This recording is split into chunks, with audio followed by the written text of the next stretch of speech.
In the picturesque coastal town of Kalbarri, Western Australia, I met a guy who loves cars. Hi, my name's John Kupke. He's got a hot rod, a massive garage for all his gear, but his pride and joy has got to be his one-of-a-kind replica of Mad Max's V8 Interceptor.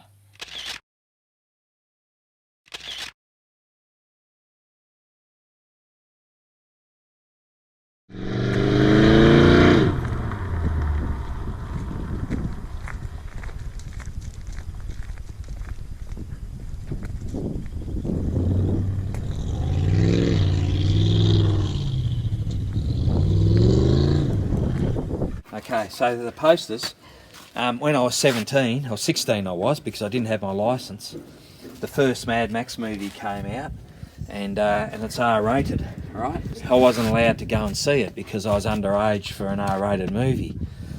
Anyway, so what we done, we wanted to go and see the movie, and I had a mate that had his licence. He was 17, and he took his P plates off, and we all hid in the boot of this. He had a Statesman, HQ Statesman, and we all hid in the boot, and he just went in there, I think with his girlfriend, and anyway, we watched the movie, and anyway, on the way out, we were probably the last to leave, and we went and grabbed I ripped the I don't know what you call them, the flyers off the poster for the movie out the front. It had said now showing, and so I went and got the posters off. I was that impressed. I wanted the poster, and I stole the poster off the Glenway driving, back in the day.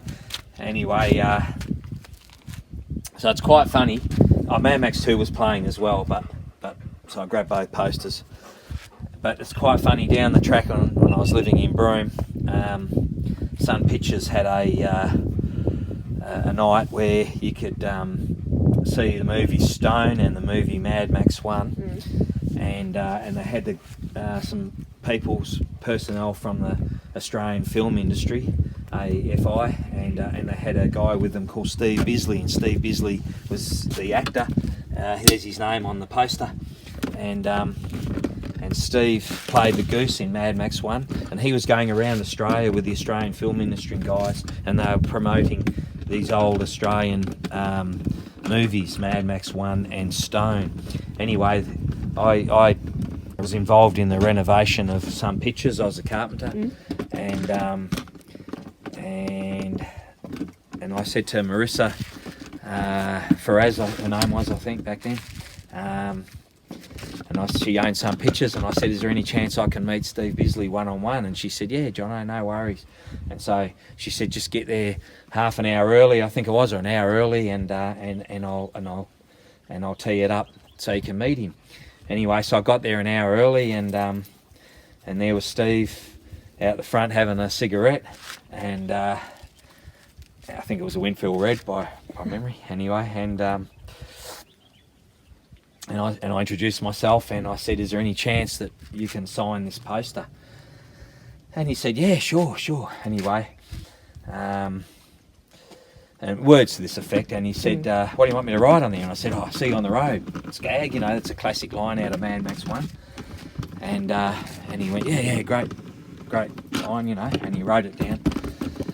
And then he said to me, how did you get this poster? Because he said, I worked on the movie, and I couldn't even get hold of one of these back in the day. And I said, I stole it from out the front of the drive-in in Perth when I went and saw it years ago when I was 17. And he said, you're probably a cop or a security guard or something now, eh? And I went, yeah, I'm actually a security guard. And everyone laughed. Anyway, and he said, you don't want to sell this by any chance, do you? Because I'd love to have one.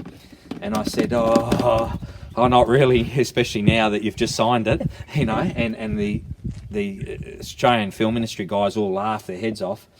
And they said, it's actually, they said, how much do you want to pay him, Steve? And he said, $1,000.